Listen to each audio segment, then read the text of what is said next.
here again is the Booktuber doing everything within his power to not talk about books. So I saw like 70 or 80 movies last year, and I still have not seen everything I want to. But I figured, why not make a best films of 2023 list? I think a lot of people have done it. So I thought I'd throw my hat in the ring as well. Last year was a pretty good year for movies. I think 2022 was better, but there were some absolute highlights last year that are gonna go on any best of the century list that I would ever end up making if I live to be 150 or whatever. There are some honourable mentions right there. Look at them all. Aren't they beautiful? There we go. There's like 4 there, I think. I don't know how many I'm gonna put there, but look at them. Aren't they nice? I also want to take a minute to shout out the worst movie I think I've ever seen, which came out this year. That's Rebel Moon Part 1, A Child of Fire, I think it's called. Was that the name of it? Just total bullshit. Every visual effect in it looked like anime. It looked like Love, Death, and Robots. It was like 5 hours long, I think. All the acting sucked. The writing is like the worst thing ever. Every character explains who they are. So, okay, alright, we're gonna talk about Rebel Moon. So Rebel Moon is the story of a young woman who's born on a planet and she... No, that's not even it. Rebel Moon is a Star Wars clone. It has a big Death Star and it has people battling with lightsabers. Cuck Snyder continues to be the worst thing ever. He's never made a good movie. He hasn't got a single good movie. And this is an easy low point in his already shit career. It's like a fantasy sci-fi thing, but even though the movie's about like 2 days long, he can't create characters. It's not something he knows how to do. So every character has to have someone narrate who they are or has to do it themselves. So any important character, someone goes, oh, that's General Athraxes. He was in the Battle of Gobbledygook. And, you know, like, I think all fantasy sounds like that. I can't fucking stand fantasy. But in this case in particular, I was like, wow, this is really like... just like AI narration of some just nonsense. And then all of the characters get this narration, all of the main important characters, they all get told to the audience who they are, like, oh, this is a famous general from a battle that you're not gonna see. This is a warrior woman who did some incredible fight that you're not gonna see. And then at the end they all get captured by the bad guy, and the bad guy is like twirling his moustache, and he repeats all of it again. He says, General Athraxes, yes, I believe we've met before. Your reputation precedes you. And anytime a character gets introduced, you can tell this movie's been edited to absolute fuck, because anytime a character gets introduced, they get one cool moment, and the cool moment feels like it should be steeped in several episodes worth of knowledge. Like, it's only cool if we know who the character is, but we just get launched into these fucking random people, and we're meant to think they're cool immediately because, look at this guy, this one's taming a massive bird against a green screen, isn't that cool? No, it's not. Please. I'm just proud of ChatGPT. This is clearly its big breakout because, I mean, there's been a lot of theories about ChatGPT and AI being used to write screenplays for movies. I mean, that was clearly the case with Asteroid City, of course. Asteroid City was an AI-generated Wes Anderson script. But some people would debate me on that. I don't think anyone would debate me on this movie being just an AI generation of Star Wars with Zack Snyder's traditional 50-year-old man edginess. So yeah, I loved it. 10 out of 10. You'll be seeing that at number 1 on this list, but let's roll into number 7.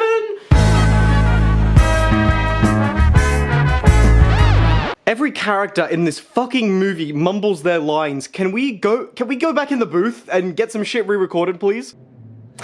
Beep, beep. Miguel, it's Peter. We got an anomaly. Thank you, Peter. You're one of our best. The scene in this movie that ends with, I think they're putting something in my food, is impactful almost entirely from the directing. I can, again, see a hack like Wes Anderson directing the scene and delivering the page as it's written, and it would just be another moment in his bullshit, probably even a comical moment. The pacing of the scene, the editing, the line deliveries really emphasize a feeling that that scenario has happened before. If there was just one editing change, or if the scene was 1 second longer or 1 second shorter, none of that would hit. It's not just subtext, but also a weight independent from the page. And I know that's a really obvious thing to point out, but I've really only felt that kind of weight from Alexander Payne in Sideways before. The Descendants never hit that for me, Nebraska definitely didn't hit that for me, and all the deadpan Asteroid City Fallen Leaves bullshit this year didn't have that either. This movie knows how to inflict maximum pain when it needs to, and I think that qualifies it for the category of really, really good Oscar bait. Paul and Dominic are both really, really great. Divine is good too. I loved all the acoustic music, all the fucking normal people-esque score. The snowy look in the interiors were really well shot, and yeah, the editing and pacing of the movie was perfect. A really great fake eye and dislocated shoulder too. I don't know how they did those effects. The fake eye looks amazing. I was a little trepidatious at the beginning, and some of the individual lines are a little bit cringe, but the second half and the ending are just sort of pitch perfect. Feel like this is the Oscar-y movie the Republicans and Ben Shapiro are gonna love, so I apologize in advance for liking it as much as I did. Fantastic. Can we please get cherries and ice cream to go? And the check. Right away. Bitch. What this movie is saying throughout the first 2/3 about enjoying the small things in life and appreciating a kind of zen echoes and becomes something far sadder and stranger and almost nihilistic in the final third, and I look forward to a rewatch to consolidate that choice in my head and see if it feels like a natural extension of the film's pace and the pool it chooses to play in. There's no amount of positives I can give towards the lead performance in this movie, however. Koji Yakusho fills the movie with this immense amount of grace and sincerity that helps the movie play straight on every single choice. Yeah, fucking love it. 今度ね。今度っていつ？今度は今度。今は今。God, the rewatch of this movie was like a second awakening to the sheer depth of talent that Charles Melton has. I'm convinced now it's one of the best performances ever, like, of the century perhaps. This movie is goofy, it's dark, but it's really goofy, and Todd Haynes rides that fucking tonal high wire like no director I've ever seen. This has to be like one of the riskiest movies I've ever seen, in so much as this could have been just a total fucking disaster. Like, the bit where Julianne Moore opens the fridge and says, "I think we're out of hot dogs," and the music goes, dun dun dun dun. There's no fucking chance that's specified in the script. That's a similarity between this movie and my number one on the list, is directors taking someone else's screenplay and just absolutely fucking it to make it fit their own mold. I'm for sure gonna go back and see the rest of Todd Haynes' movies that I haven't seen, like Far From Heaven, but for now I can't wait to watch this fucking crazy, campy batshit 5 more times. Why can't we talk about it? If we're really as in love as we say we are, if we have that, where shouldn't I be able to talk about this with you? This is the sequel first season of a TV show to a movie that was on my 2021 list, and Letterboxd lets me rate it, so it's going on this list. Boiling Point is about a bunch of chefs in a kitchen who all have different British accents, and they all yell at each other, and it's great. Some of the best and most dedicated acting I think I've ever seen. It's very similar to the This Is England TV shows, actually, where every character just feels like a real fucking person, with next to no weak link. Even some of the characters from the movie that are kind of meant to be stereotypes, like the really flamboyantly gay head waiter, are given depth and shades of grey. Every character in the show does at least one bad thing and one good thing, which I love. There's one absolute cunt character that you just hate for the first 2 episodes, and then by the end of the season, he was pretty much my favourite character. All of the acting is amazing and really physical. These guys are all just making food for sure, and everything they do is in relation to that. It's clear that the cooking and the waitering and shit is all something of a crutch to help these actors maintain character in what really looks like an improvisational environment.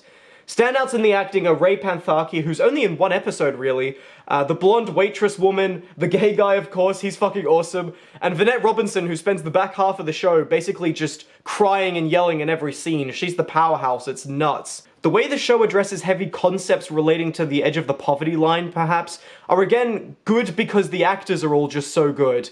I don't necessarily feel like every heavy theme connect. I thought the alcoholism one was really well done, but the one relating to drugs was kind of dumb. I have faith things will connect thematically in a season 2, if we ever get one, but the show really does just shoot for the moon on every possible thing it could, and the fact that it doesn't dial down is admirable as much as it is kind of brazen. The show looks beautiful, the editing is quality, and the pacing is absolutely breakneck. You don't get a moment of air for the whole 4 hours, and something has to go wrong in every single episode, and it's a genuine, like, stress roller coaster trying to sort through the red herrings and guess, oh, what's the bad thing gonna be this episode? I watched some of it with my dad, and he never gets stressed by anything ever, and he had to stop at episode 1 because it was too much, so that's how you know we have some gold on our hands. What pays your bills? Is it your acting career?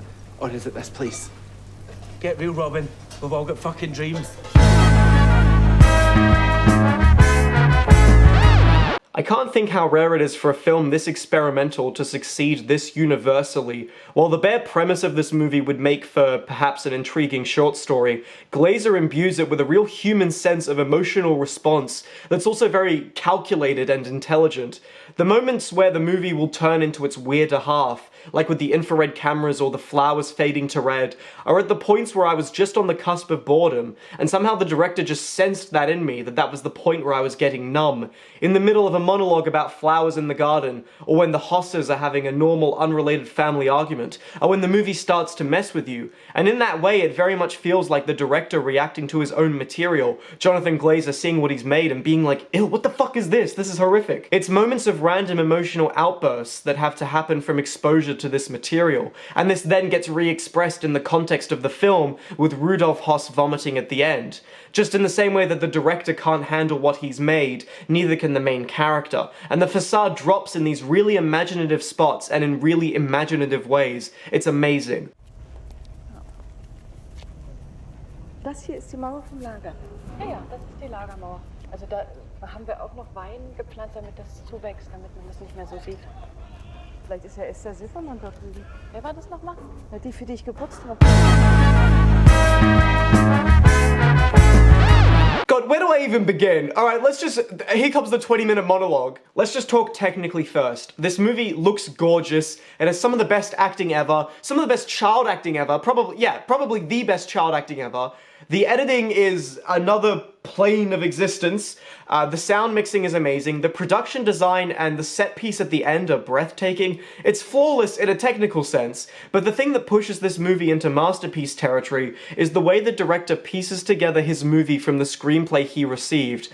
Koreeda always knows exactly what moment in a particular timeline will be important for a different reason elsewhere, and so whenever these moments happen, he puts in a shot that is unusual or distinctive in some way. So when the perspective shifts and you're given a different angle, you remember exactly when this moment is happening with relation to the other timelines. The fact that Koreeda didn't just write this movie himself blows me the fuck away. It's a genius work in terms of composition that Nolan is always trying to hit, but he can't manage to because he forgets to turn the fucking music down. Speaking of music, my god. Ryuichi Sakamoto passed away at some point in the last year, and Koreeda admitted that Sakamoto didn't have the strength to compose a full score for the movie when Koreeda asked him to.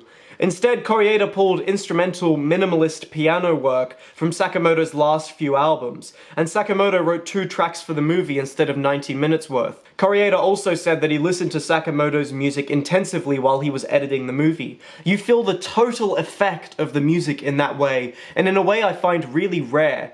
If you're not crying from the movie itself, I reckon the music can get you to that place independently, really. It's beyond beautiful and super simple. Many of the piano instrumentals have these super simple beats that are interrupted by flourish and flair, kind of like how the ceaseless beat of time is interrupted by somebody growing up or maturing, which is definitely part of the reason why Koreeda fucks with the passage of time as much as he does in this movie. To talk about the point of the movie, and definitely the ending, I feel like this movie is a moral fable above all else. We get this main question, who is the monster?